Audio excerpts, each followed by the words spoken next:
Kitchen में आप सबका स्वागत है। आज मैं आपको बताने जा रही हूँ दानेदार मगज के लड्डू। अक्सर हम अपने घरों में जब लड्डू बनाते हैं हमें शिकायत यही होती है कि लड्डू का टेक्सचर वैसा नहीं हो पाता जैसे कि मार्केट के लड्डू का होता है।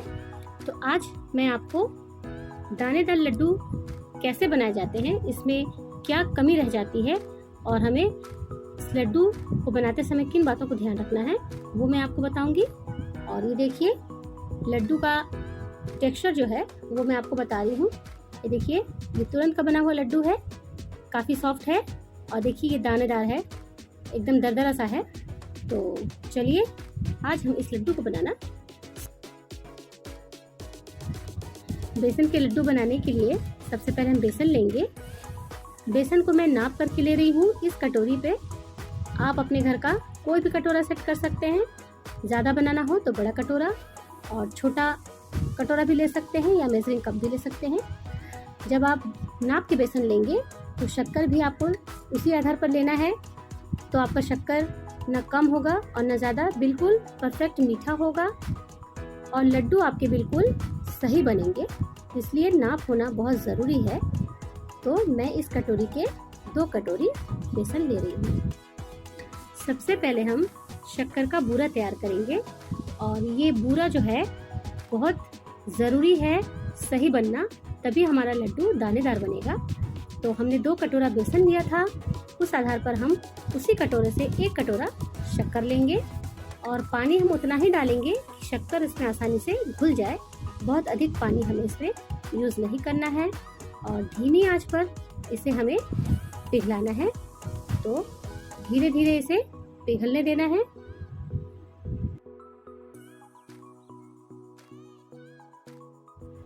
शक्कर अब पूरे तरीके से पिघल चुका है। इसमें हम 1 चम्मच घी, पिघला हुआ 1 चम्मच, और यदि जमा हुआ घी है तो 1/4 चम्मच हम डालेंगे।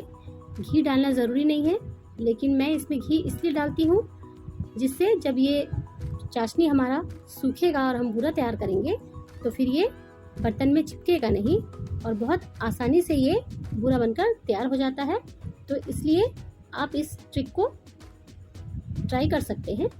देखिएगा जब मैं बनाऊंगी तो पूरी कढ़ाई हमारी क्लीन रहेगी और बहुत इजीली ये बूरा बनकर तैयार हो जाएगा। इसे पकाते हुए 2 से 3 मिनट हो गया है और देखिए अब ये सफ़ेद सा झाग बनने लगा है इसमें और चाशनी भी गाढ़ी हो गई है। और जब इसे और सुखाएंगे हम तो और मोटे मोटे झाग बनने लगेंगे और तब आपको गैस बंद करके या फिर बहुत ही लो फ्लेम में आप इसे हमें चलाना है। चाशनी पहले से और गाढ़ी हो चुकी है। देखिए मैं चाशनी को आपको बार बार दिखा रही हूँ, इसका रीज़न यही है कि चाशनी को ही हमें बूरा के रूप में तैयार करना है और जब आपका पूरा अच्छा तैयार होगा तो लड्डू ऑटोमेटिक अच्छा ही बनेगा। तो इसे बनाने में हमें काफ़ी सावधानी भी रखनी है और अच्छा बनकर तैयार हो इसका ख्याल रखना है।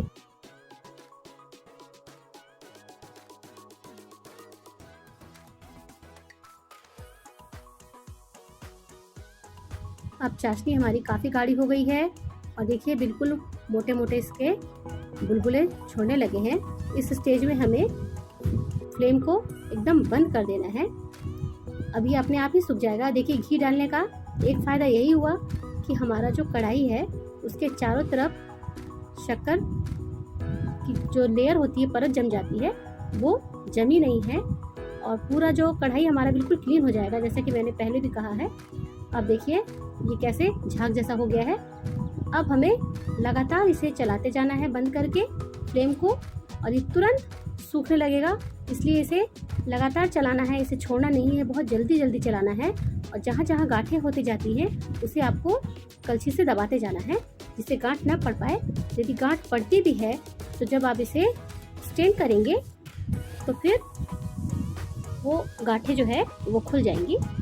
तो इसलिए ये देखिए इस तरीके से हमें लगातार इसे चलाना है और जहाँ जहाँ गांठें होती जाती है उसे आपको तोड़ते हुए जाना है। तो ये रहा हमारा बूरा बनाना। आपको इसी तरीके से बूरा बनाना है और ये एकदम दानेदार बनकर तैयार होगा। गरम गरम बूरे को हम छन्नी में डाल देंगे और उसे छान लेंगे और जो मोटे मोटे दाने रह जाएंगे उसको हम कलछी से इसी में दबा देंगे तो वो भी निकल जाएंगे। इसलिए इसे गरम गरम ही हमें छानना है। अगर ठंडा हो जाएगा तो ये जो गांठें जो है वो सख्त हो जाएगी और फिर ये टूटेंगी नहीं। फिर आपको या तो ग्राइंड करना है या फिर आपको चाशनी तैयार करनी पड़ेगी। तो इसलिए आपको गरम गरम में ही इसे दबाते जाना है और इसे छानते भी जाना है।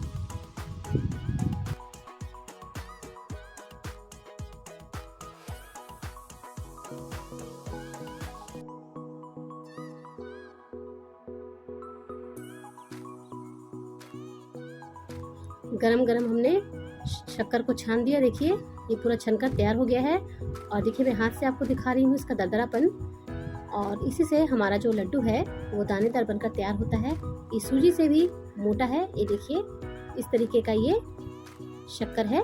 तो ये बहुत ही ज़रूरी है हमारे लड्डू के लिए। अब बारी है बेसन को भूनने की। ये देखिए मैंने जमा हुआ आधा कटोरी घी लिया है, मतलब ये पौना कटोरा जैसे घी है उसी नाप का। 2 कटोरी में पौना कटोरी घी लगता है पूरा, अगर आप पिघला के दे रहे हैं। इससे ज़्यादा अगर लगता है तो 1 आध चम्मच ही लगेगा, इससे ज़्यादा आपको घी यूज़ नहीं करना है। अब इसमें हम 2 कटोरी बेसन जिसे हमने रखा है वो हम इसमें डालेंगे और इसे हम धीमी आंच पर भूनेंगे। भूनते समय हमें ध्यान रखना है कि आंच हमारा तेज़ नहीं होना चाहिए। अगर हम तेज़ आंच पर भूनेंगे तो लाल तो हो जाएगा, लेकिन जो हमारा बेसन है वो कच्चा रहेगा और फिर वो तालू में चिपकेगा और कच्चे बेसन का स्वाद बहुत ही खराब होता है। इसलिए अगर आपको लड्डू बेसन का अच्छा बनाना है तो आपको बहुत ही धैर्य के साथ इसे धीमे आंच पर आपको लगातार चलाते हुए भूनना है, जिससे ये जलने ना पाए। इसका कलर चेंज नहीं होना चाहिए। जब तक इसमें एक अच्छी सी खुशबू ना आने लगे तब तक आपको इसे भूनते जाना है। देखिए 2 मिनट हुए हैं मुझे बेसन को चलाते हुए और देखिए घी अच्छे से फैल चुका है। जैसे जैसे बेसन भूनता जाएगा थोड़ा बहुत इसमें से घी और रिलीज़ करेगा। बस हमें ध्यान रखना है कि हमें इसे लगातार चलाना है, छोड़ना बिल्कुल भी नहीं है।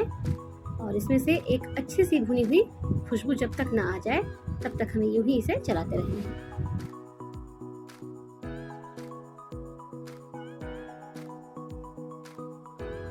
लगातार 12-13 मिनट मैंने बेसन को अच्छे से भुना है और देखिए कच्चे बेसन और भुने हुए बेसन का जो कलर है उसे देखने से आपको समझ में आ रहा है कि बेसन अब भुन चुका है। और पहले से घी भी हमें थोड़ी ज़्यादा मात्रा में इसमें दिखाई दे रही है। अब इसे हमें ज़्यादा भूनना नहीं है और जो घी की मात्रा है यदि कम पड़ेगा तो हम इसे बाद में डाल सकते हैं, क्योंकि अभी हमें 1 कटोरा इसे शक्कर का बूरा भी डालना है, तो हम बाद में हम घी यूज़ कर सकते हैं। बेसन को हमने थोड़ी देर के लिए ठंडा होने के लिए रखा है। बिल्कुल ठंडा नहीं होना है, गुनगुना गरम बेसन ही हमें इसमें डालना है और बहुत गरम बेसन तुरंत उतार के हमें नहीं डालना है, नहीं तो शक्कर जो है वो पिघलना शुरू होगा तो फिर जो लड्डू का जो टेक्सचर है वो ख़राब हो जाएगा। इसलिए जब गुनगुना गरम हो तब आप बेसन को शक्कर में डाल दें और डालकर इसे अच्छे से मिलाना है। और तब अगर मिलाने के बाद यदि महसूस होता है हमें कि लड्डू हमारा ज़्यादा ड्राई है तो हम 1-2 चम्मच घी इसमें यूज़ कर सकते हैं।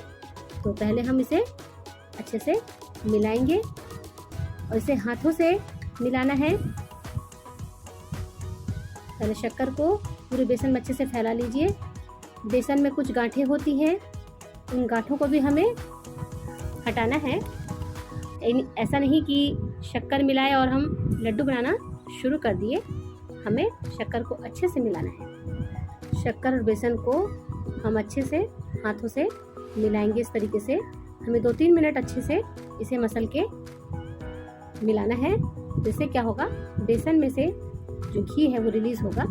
और ये देखिए अभी लड्डू बनाने के लिए मुझे थोड़ा सूखा नज़र आ रहा है, तो इसमें मैं करीब 1 से 1.5 चम्मच घी और डालूंगी और उसके बाद इसे अच्छे से मसल के फिर मैं आपको लड्डू का जो टेक्सचर है, मिश्रण है, उसे दिखाऊंगी। लड्डू के इस मिश्रण में मैंने पिघली हुई करीब 4 चम्मच घी और डाला है, तब जाकर देखिए ये जो मिश्रण है ये थोड़ा हमें गीला दिखाई दे रहा है। अब हमें लड्डू बनाना है। आप जितने बड़े साइज के लड्डू चाहते हैं उतने बड़े साइज के बना सकते हैं।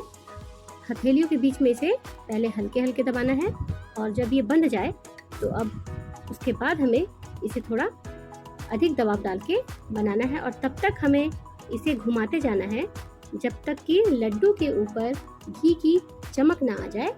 और जैसे ही घी की चमक आ जाती है तो हमें इसे बनाना बंद कर देना है।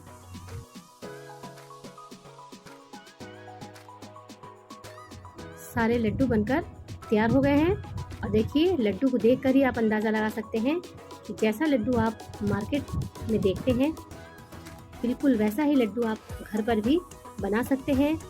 और इसमें ज़रूरी है शक्कर का बूरा का एकदम सही तरीके का तैयार होना। यदि आपका शक्कर का बूरा सही बनेगा तो लड्डू आपका कभी भी नहीं बिगड़ सकता है। इस बात का ख्याल आपको रखना है। तो इस बार जन्माष्टमी में आप अपने लड्डू गोपाल को अपने हाथों से ये मगज के दानेदार लड्डू बनाकर भोग चढ़ाएं। तो उम्मीद करती हूँ कि आपको ये रेसिपी ज़रूर अच्छी लगी होगी। यदि आपको ये रेसिपी अच्छी लगे तो आप इस वीडियो को लाइक और शेयर करें और मेरे चैनल को सब्सक्राइब करना ना भूलें। मेरा वीडियो देखने के लिए आप सभी का बहुत बहुत धन्यवाद।